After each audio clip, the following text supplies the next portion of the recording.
తనకి మొదటి నుంచి నేను అసిస్టెంట్ డైరెక్టర్గా ఉన్నప్పుడు కూడా ఆ ఆఫీస్లో కూర్చొని మేము సినిమాల గురించే మాట్లాడుకుంటాం. అసిస్టెంట్ ప్యాషన్ ఉండాలమ్మా. ఏ సినిమా తీసినా ప్రొడ్యూసర్ ముందు ప్యాషన్ ఉండాలి.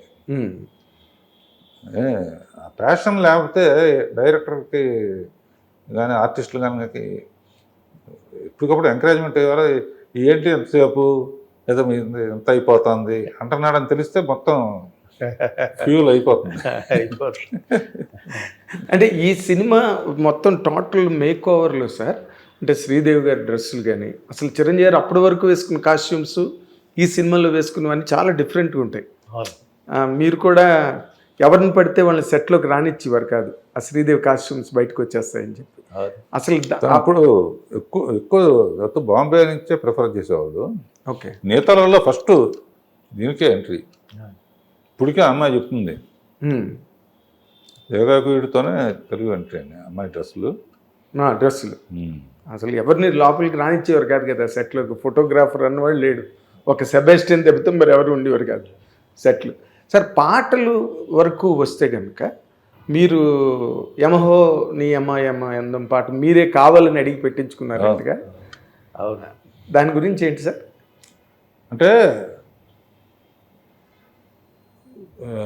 అది తమిళ్లో ఒక ట్యూన్ ఉందమ్మా, ఆయన చేసింది. అది గుర్తు చేశాను ఊరినాయనకి. అట్లా ఉంటే బాగుంటుందండి, ఎందుకంటే ఇద్దరు ఫస్ట్ టైం డ్యాన్స్ చేస్తున్నారు. దానికి కొంచెం మార్చి అద్భుతంగా చేశాడు. అందులో చరణం అయితే మట్టుకు అసలు డన్న డన్న నన్న నన్న నన్న నన్న నన్న కంటిన్యూస్గా ఉంటుంది.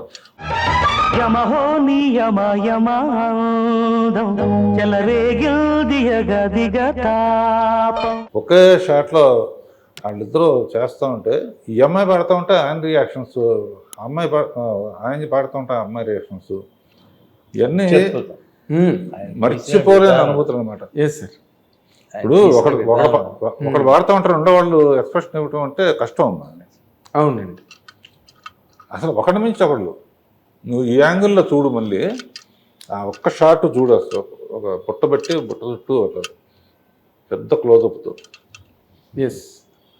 మళ్ళీ ఆ ఎక్స్పీరియన్స్ రాదమ్మా. అదే ఆ లాంతర్ల మీద ఒక షాట్ తీస్తారు చూడండి, అసలు ఎంత పోయిటిక్గా ఉంటుందో ఆ షాట్. అర్థమైంది లాంతర్ల మీద షాటే.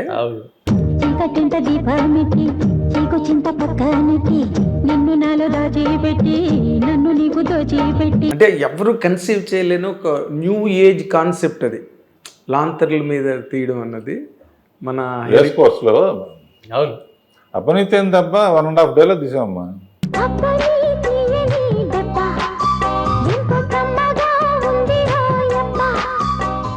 అదే నిజంగా మీరు వరాలు పొందిన రాక్షసుడు సార్. నేను చెప్తున్నా, ప్రీతమా 10 రోజులు చేసాం.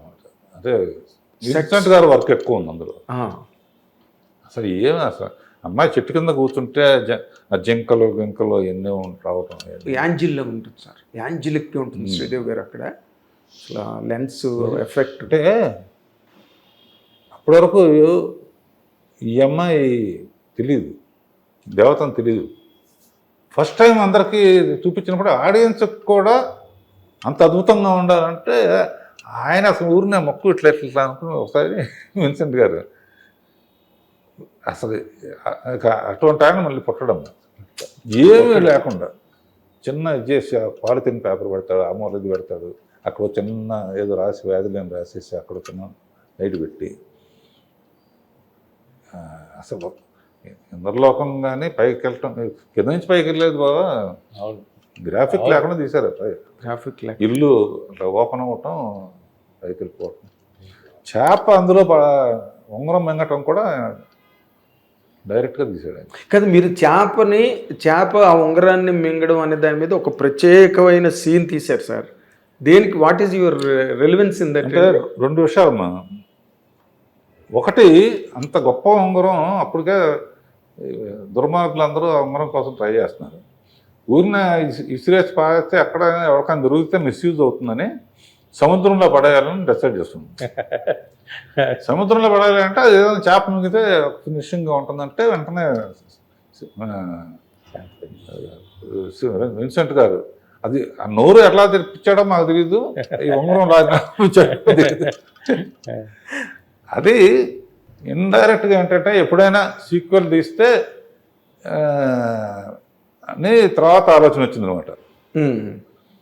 అది దాని గురించి చాలా మంది అడుగుతున్నారు. అది మళ్ళీ అదే నిజంగా అది ఇంకెవరు తీసినా ఒక వైజయంతిలోనే వైజయంతి దత్ గారే మళ్ళీ ఆ సాహసానికి పూనుకోవాలి.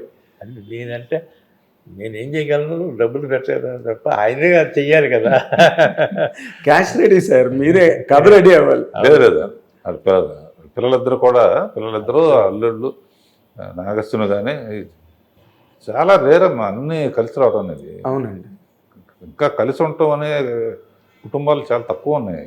ఒకళ్ళంటే అది శుభ్రంగా అక్క చెల్లెళ్ళు ఇద్దరు టక్క టక్క టక్క టక్క పని చేస్తాడు. నాగేశ్వరవాడు అలా దత్తుగా స్వప్న హస్బెండ్ కానీ అదే ఉమ్మడి కుటుంబం అన్నదే లేదు కదా సార్. ఆ విషయంలో దత్తు గారు మిస్సెస్ చాలా అదృష్టవంతులు. Yes sir. ఎవడు ఒక్కడు రాంగ్ రూట్ లో ఉన్నా కూడా మొత్తం అయిపోయింది కదా సార్ సినిమా. ఒక క్యారెక్టర్ పాడైపోతే చాలు కదా మొత్తం సినిమాలో. ఒక సీన్ పాడైనా ఆయన మంచితనం సార్, ఆయన మంచితనం. అసలు ఎప్పుడైనా సరే మంచిగా ఉంటే అన్నీ మంచిగా జరుగుతాయి.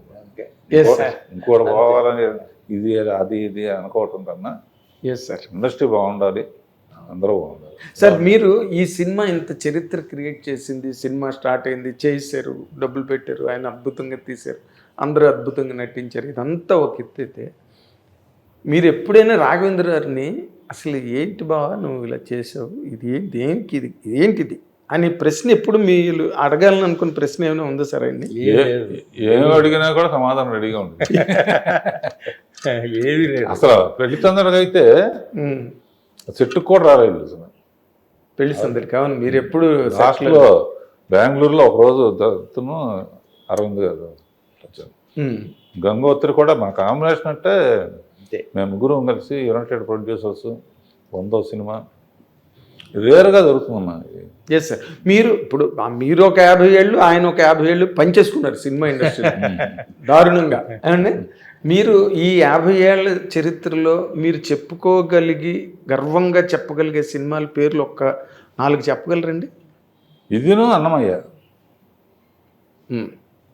అన్నమయ్య ఇది అంతే కదా. రామారావుతో అయితే మేజర్ చంద్రకాంత్, కొండవీటి సింహం, కృష్ణ గారితో అగ్నిపర్వతం, బాలకృష్ణతో అపూర్వ సహోదరులు, కృష్ణరాజుతో అమరదీపం, బొబ్బిలి బ్రహ్మన్న. అంతే అట్లా ఉన్నాయి, అట్లా ప్రతి హీరోకి ఉన్నాయి. Yes sir. మీరు మీ 50 ఏళ్ళ ప్రయాణంలో అంటే రాఘవేంద్ర గారు మీ పుట్టినరోజుకి ఒకసారి నేను వీడియో అడిగితే అందులో మాట చెప్పారు, బావా నువ్వు తిట్టినన్ని తిట్లు నన్ను లేచా నీ చేత తిన్నన్ని తిట్లు నేను ఇంకెవడు తిని ఉండడు బావా అని ఒక మాట అన్నారు. అంటే ఇప్పుడు నా దృష్టిలో ఏంటంటే నేను మా శిష్యులు కూడా చెప్తూ ఉంటాను, అరే మనం డైరెక్టర్స్ అయినా కూడా మనం కూలీలు రా, యజమాని బాగుంటేనే మనం బాగుంటాం. మనకు ఒక ఇల్లు కట్టమని ఇచ్చాడు, నేను మేస్త్రిని మీ అందరిని పెట్టుకున్నాను కనుక మన బాధ్యత ఇది. తప్పు జరిగినప్పుడు అప్పుడు కొన్ని కోట్లు పెట్టినప్పుడమ్మా ఏమన్నా అటు ఇటు అయితే మేమందరం బాగానే ఉంటాం, అంతే కదా. మా డబ్బులు మాకు వస్తే మా అందరం బాగానే ఉంటాం. ప్రొడ్యూసర్ ఏమైపోతాడు? Correct sir. 100% రామారావు అంటే ఇప్పటికీ అప్పుడు కంపారిజన్ మాట్లాడలేదు నేను. ప్రొడ్యూసర్ బాగుంటే కంటిన్యూస్గా ఒక జర్నీ చేయగలిగితే ఒకరినొకరిని అర్థం చేసుకుని రామారావుకి కానీ కృష్ణకి కానీ 20 నిమిషాలు కథ చెప్తే చాలు, అంతే కదా. అంతే అంతే.